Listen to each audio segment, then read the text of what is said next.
உனக்கு திறக்கப்படுகிற வாசல் ஒண்ணுமே கிடையாது வாலிபர்களே. ஹல்லேலூயா. ஏன் குமாரனா இயேசு கிறிஸ்து உனக்குள்ள உண்மையா வந்திருப்பார் என்றால், நீ குமாரனா இயேசு கிறிஸ்து வாழ்க்கையாக உண்மையா அர்ப்பணித்திருப்பாய் என்றால், உனக்கு குமாரன் உனக்குள்ள இருப்பார் என்றால், தேவன் உனக்குள்ள இருப்பார் என்றால், அவருடைய ராஜ்யம் உனக்கா திறந்தே இருக்கும். ஆமென். ஹல்லேலூயா. ஹல்லேலூயா. யோசு பார்க்கிறான், மனசு தெளிவு உண்டா. பிசாசு நான் அநேக நேரத்தில் அந்தகாரம் பண்ணுவான், அப்படியே வாழணுவான். இல்ல, யோசிக்கணும். கொஞ்ச நேரம் பைபிள் வாசிச்சு ஜெபம் பண்ணிட்டு உட்கார்ந்து யோசிக்கணும். நான் ஏன் இப்படி வாழ்றேன்? என் வாழ்க்கை ஏன் இப்படி இருக்குது? என் அப்பா யாரு? அவர் என்ன செய்வாரு? அவர் எப்படிப்பட்டவர்? அவருடைய கரத்தின் கிரியில் யோசிக்கணும். அல்லேலூயா சொல்லுவாங்க. அநேக நேரம் நீங்க தேவனை சிந்திக்க மாட்டேங்கிறீங்க. அதனாலதான் உங்க சிந்தனையில வாழ்ந்து பேசுறாரு. கர்த்தரை சிந்தித்து பாருங்க. அல்லேலூயா சொல்லுவாங்க. யோசு பார்க்கிறான், அவனுக்கு ஒரு புத்தி வருது. நீ வாழ்கிற வாழ்க்கை உண்மையான வாழ்க்கை கிடையாது, இது உன் வாழ்க்கை கிடையாது, நீ உன் அப்பாட்ட போவோம். ஹல்லேலூயா. அவன் என்ன சொல்றான்? யோசிச்சான். நான் எழுந்து, என்னது? நான் எழுந்து என் தகப்பனத்திற்கு போய், தகப்பனே பரத்துக்கு விரோதமாக உமக்கு விரோதமாக என்ன பண்ணேன்? பாவம் செய்து உனக்கு கூலிக்கார ஒருவனா வைத்துக் கொள்ளுன்னு ஜெபம் பண்றேன். என்ன சொல்ல? நான் பிள்ளைன்ற ஸ்தானத்தை நான் இழந்துட்டேன், நீ இழந்துட்ட. நம்ம அந்த அந்த அளவுக்கு உண்மையாவே அவன் பங்கை வாங்கிட்டான் இல்லையா? அவங்க அப்பாவுடைய பங்கை வாங்கிட்டு வந்துட்டான்.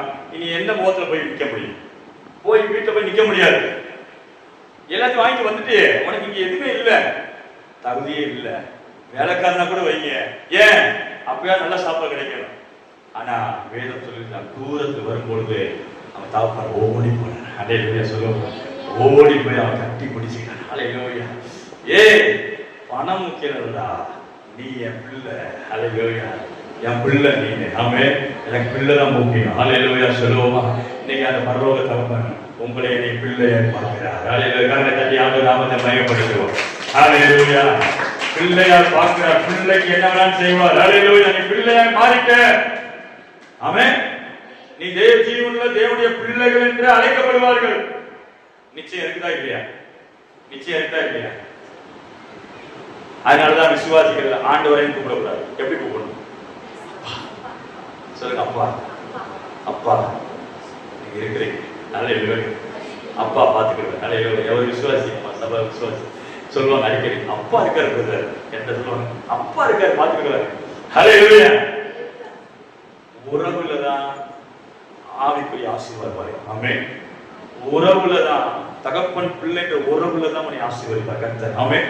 நீ அப்பான்னு இருக்கிறது எந்த நிலைமையில கூப்பிட்டாலும் தப்பாமல் வருகிற தேவன் உனக்கு இருக்கிறார். அல்லேலூயா சொல்லுவோம். எந்த மார்க்கத்திலையும் கிடையாது இந்த ஸ்லாக்கியம். இந்து மார்க்கத்துல கிடையாது, முஸ்லீம் மார்க்கத்துல